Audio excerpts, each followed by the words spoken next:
اپنی طرف سے نہیں کہہ رہا، بلکہ میرے رب نے قرآن پاک کے اندر فرمایا وما ارسلناک الا رحمتا للعالمین، اور نہیں بھیجا ہم نے آپ کو مگر رحمت بنا کر تمام جہان والوں کے لیے۔ میرے دوستو، اللہ تبارک و تعالیٰ نے فرمایا اے میرے محبوب پیغمبر، ہم نے آپ کو تمام جہان والوں کے لیے رحمت بنا کر بھیجا ہے۔ جہان دنیا کہو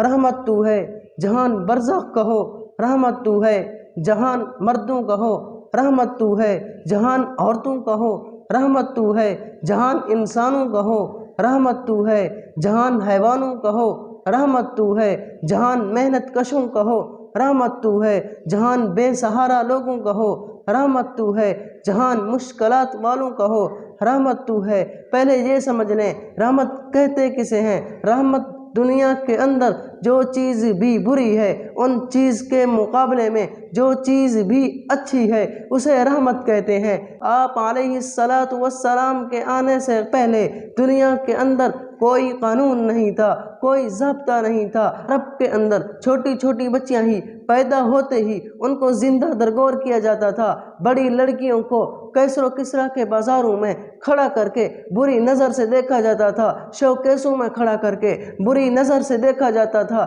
ایران کے بازاروں میں عورتوں کی منڈیاں لگائی جاتی تھیں، بولیاں لگائی جاتی تھیں۔ عورت کا جنسی خواہشات کے علاوہ کوئی کام نہیں تھا۔ عورت گھر کے اندر کھانا نہیں پکا سکتی تھی، عورت اپنے بچوں کی تربیت نہیں کر سکتی تھی، عورت آزادگی سے زندگی بسر نہیں کر سکتی تھی، عورت ماں نہیں بن سکتی تھی، عورت بہن نہیں بن سکتی تھی، عورت بیوی نہیں بن سکتی تھی، عورت بیٹی نہیں بن سکتی تھی۔ عورت کی حیثیت ایک گناہ جیسی تھی، عورت کی حیثیت ایک مردہ جیسی تھی، عورت کی حیثیت ایک درخت کے پتے جیسی تھی، عورت کی حیثیت ایک پتھر جیسی تھی، عورت کی کوئی حیثیت نہیں تھی۔ میرے دوستو، آپ علیہ السلام آئے تو بہار آ گئی، انقلاب آ گیا، تبدیلی آ گئی۔ آپ علیہ السلام نے فرمایا عورت اگر بیٹی ہے تو تیرے لیے عزت ہے، عورت اگر ماں ہے تو تیری جنت اس کے قدموں کے نیچے ہے، عورت اگر بیوی ہے تو تیرے اوپر اس کا نان نفقہ لازم ہے،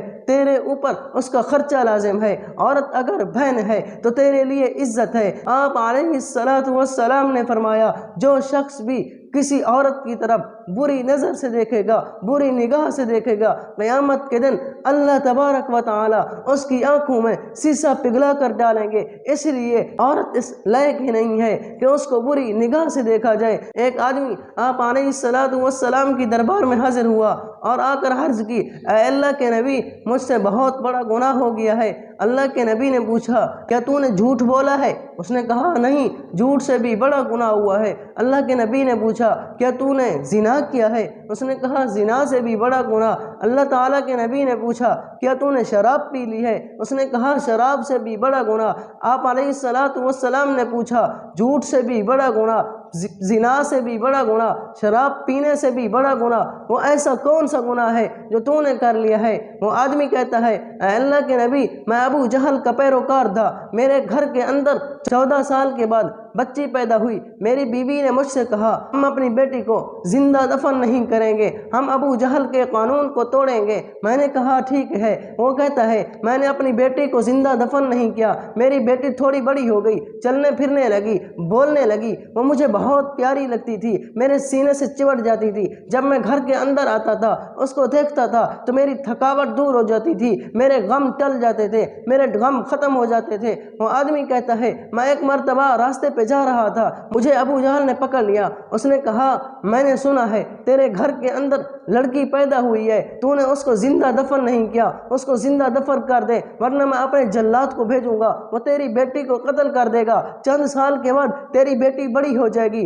کوئی تیرا داماد آئے گا، تیری بیٹی کو لے جائے گا، ہم قریشیوں کی ناک کٹ جائے گی۔ وہ آدمی کہتا ہے میری نیت خراب ہو گئی، میرا ارادہ بدل گیا، میں گھر کے اندر گیا، میں جب گھر کے اندر جاتا ہوں میری بیٹی میرے سینے سے چمٹ جاتی ہے، میرا نیت بدلی ہوئی تھی، میرا ارادہ بدلا ہوا تھا، میں نے اس کو زوردار تماچا رسید کر دیا، اس کے منہ پر تھپڑ رسید کر دیا۔ وہ آدمی کہتا ہے میں نے ایک کدال تیار کر رکھی تھی، میں نے اس کی ماں سے کہا اس کی تیاری کراؤ، اس کو اچھے اچھے کپڑے پہناؤ، اس کو خوشبو لگاؤ، اس کے سر پہ دوپٹہ ڈالو تاکہ میں اس کو اس کے ماموں کے گھر چھوڑ کر آؤں، ابو جہل کا جلاد نہ آ جائے، اس کو قتل نہ کر ڈالے۔ وہ آدمی کہتا ہے میرا تو ارادہ بدلا ہوا تھا، میری تو نیت خراب تھی، میری بیوی نے میری بیٹی کی تیاری کرائی، اچھے کپڑے پہنائے، خوشبو لگائی، میں نے اس کو کندھے سے اٹھایا، میں اپنی بیٹی کو لے کر جا رہا ہوں، میں نے ایک کدال بھی اٹھائی ہوئی ہے، میری بیٹی بڑی خوش ہو کے جا رہی ہے، میں ماموں کے گھر جا رہی ہوں، میرے سینے سے چمٹ جاتی تھی،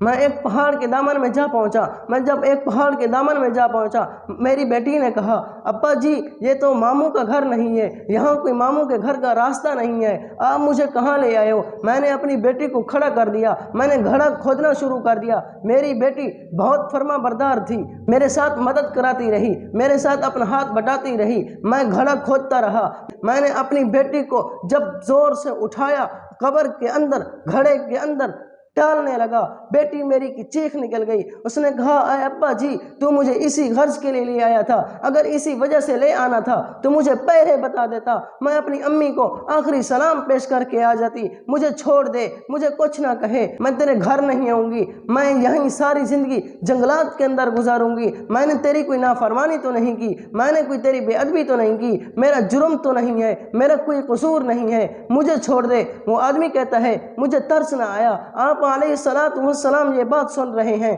رو رہے ہیں، صحابہ کی جماعت بیٹھی ہوئی ہے وہ بھی رو رہی ہے، میرا نبی کہتا ہے اے اللہ کے بندے تجھے پھر بھی ترس نہیں آیا تھا؟ وہ آدمی کہتا ہے میرے دل کے اندر ابو جہل کی باتیں سوار تھیں، مجھے ترس نہیں آیا، میرے اندر کوئی اور بات نہیں گھسی، میں نے اس کو پکڑ کر قبر کے اندر ڈال دیا، وہ چیختی رہی، چلاتی رہی، میں نے اس کے سینے پر بہت بڑا پتھر رکھ دیا، میں نے اس کو زندہ دفن کر دیا۔ وہ آدمی کہتا ہے کئی دن گزر چکے ہیں جب سے میں اس کو دفن کر کے آیا ہوں، روزانہ خواب کے اندر وہ بیٹی کہتی ہے قیامت کا دن ہوگا، آپ علیہ السلام کی دربار ہوگی، میرا ہاتھ ہوگا اور تیری گریبان ہوگی۔ آپ علیہ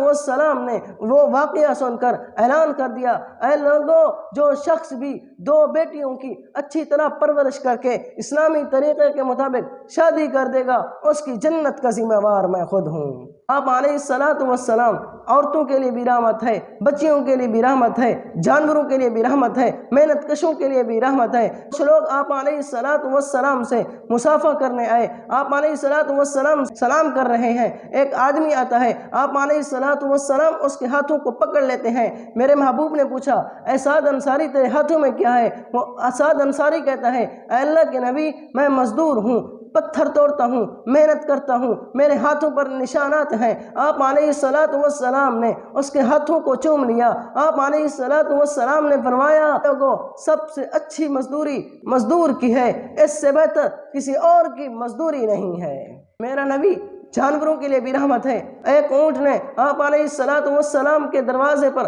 سر رکھا، کچھ کہا، پتہ نہیں کیا کچھ کہا، اللہ تبارک و تعالی نے اپنے نبی کو بتا دیا۔ صحابہ کرام رضوان اللہ علیہم اجمعین نے پوچھا اے اللہ کے نبی یہ اونٹ کیا کہہ رہا ہے؟ اللہ کے نبی نے فرمایا یہ اونٹ اپنے مالک کی شکایت کر رہا ہے، یہ کہہ رہا ہے مجھے وہ چارہ کم دیتا ہے، مجھ سے کام زیادہ لیتا ہے۔ میرے محبوب نے اس مالک کو بلوایا اور کہا اس اونٹ پر ظلم نہ کرو، زیادتی نہ کرو، اس پر کچھ ترس کھاؤ، یہ تمہاری شکایت کر رہا ہے، میرا مالک مجھ سے کام زیادہ لیتا ہے، چارہ کم ڈالتا ہے۔ آپ علیہ السلام نے فرمایا اس پر رحم کرو کیونکہ میرا نبی رحمت للعالمین